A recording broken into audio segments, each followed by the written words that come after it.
Je suis Monique Fraissinet, j'habite à Grategal. Je suis retraitée, j'étais greffière auprès des tribunaux judiciaires. Et je me suis intéressée à la mémoire, aux mémoires on va dire, dans le cadre des projets montés par le foyer rural Tarnon-Mimenta. Ça s'appelle Mémoire au pluriel pour demain.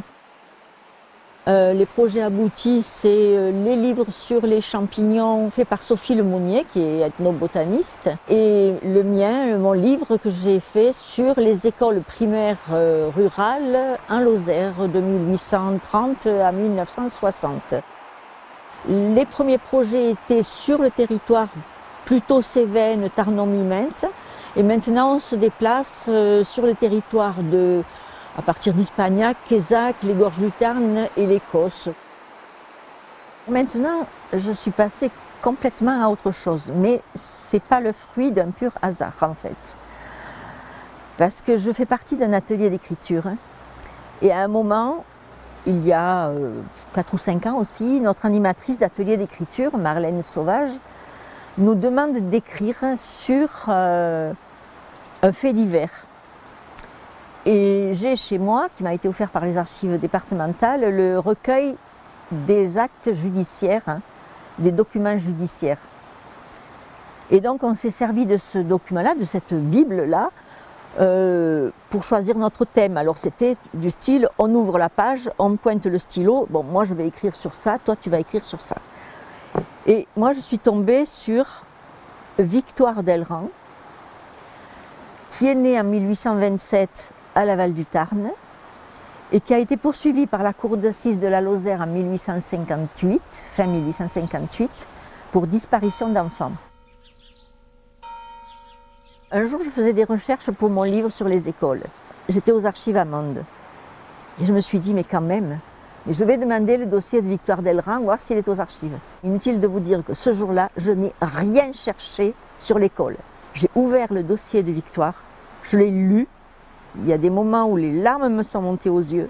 Et là, je me suis dit, je ne peux pas laisser cette femme comme ça dormir dans ce dossier. Je vais écrire sur les violences qu'a subi cette femme. Le premier dossier que j'ai ouvert, c'est ce dossier concernant Victoire. Après, je suis allée chercher les registres des enfants qui ont été déposés aux archives.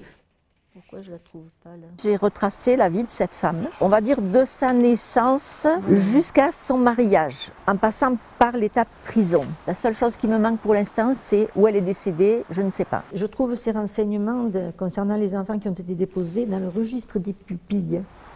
Elle a eu 4 enfants. Un premier, un garçon, un deuxième enfant mort-né, une troisième, c'est une fille, et le quatrième qui a disparu.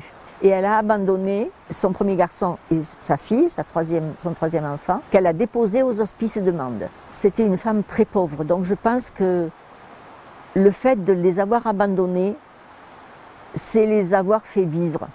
Parce qu'elle n'avait pas ni les capacités psychologiques, ni les moyens financiers de s'occuper de ses enfants. Elle a été condamnée par la cour d'assises de la Lozère en décembre 1858 à 5 années d'emprisonnement pour disparition d'enfants. Ce dernier enfant qu'elle avait fait disparaître, qu'on n'a jamais retrouvé. Alors le juge lui pose une question, il lui dit « D'après votre déclaration, votre enfant serait mort puisqu'il n'est point à l'hospice de Mende.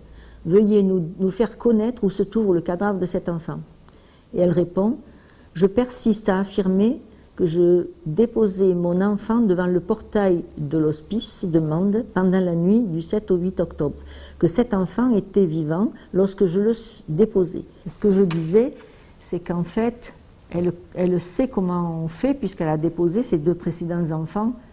Et là, apparemment, elle a peur parce que dans le dossier, on voit aussi à un moment qu'elle craint le caractère de son frère.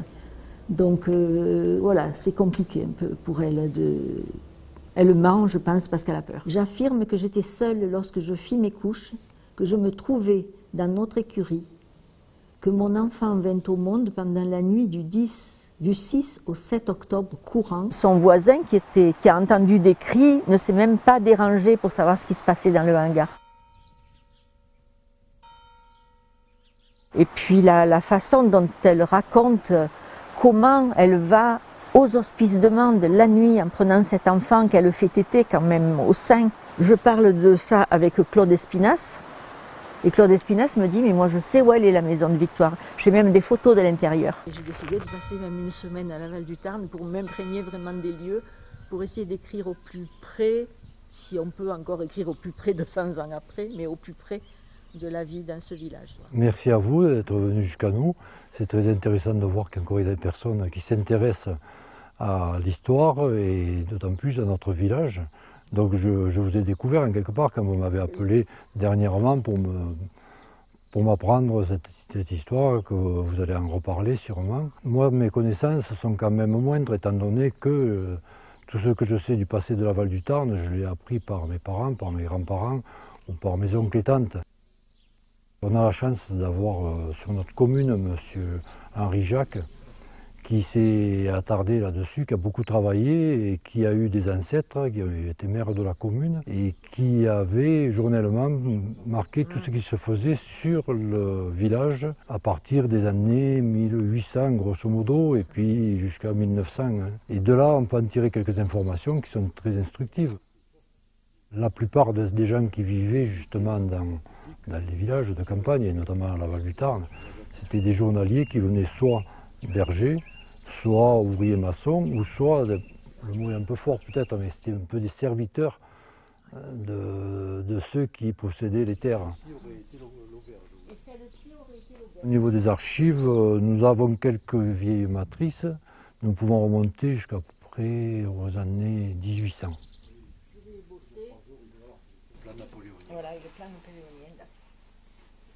Donc dans le livre, il y aura non seulement l'histoire de Victoire, mais je vais y ajouter aussi la vie sociale, la vie politique, la vie agricole, etc. C'est ce qu'on dit, mémoire pour demain, c'est le titre de nos projets du foyer rural. C'est ça qui est important. Ils viennent chercher maintenant ce qui s'est passé avant. Et ils en ont besoin, les gens, en fait, de remonter à leurs racines. Là, ça serait la maison de Victoire. En cherchant dans la vie de Victoire et remontant sa difficile vie, ce que je veux surtout montrer, c'est les conditions difficiles dans lesquelles vivaient ces mères célibataires, comment elles étaient jugées, comment elles étaient approchées même vis-à-vis des autres femmes dans le village. Et ce que je veux montrer là, surtout, c'est les souffrances qu'elle a dû endurer, certainement, cette femme. C'est pas un jugement sur sa vie, qu'on dit plusieurs fois dissolue, parce que ça, c'est ce qui se rapportait dans le village, hein. Mais les souffrances profondes qu'elle a dû endurer, certainement.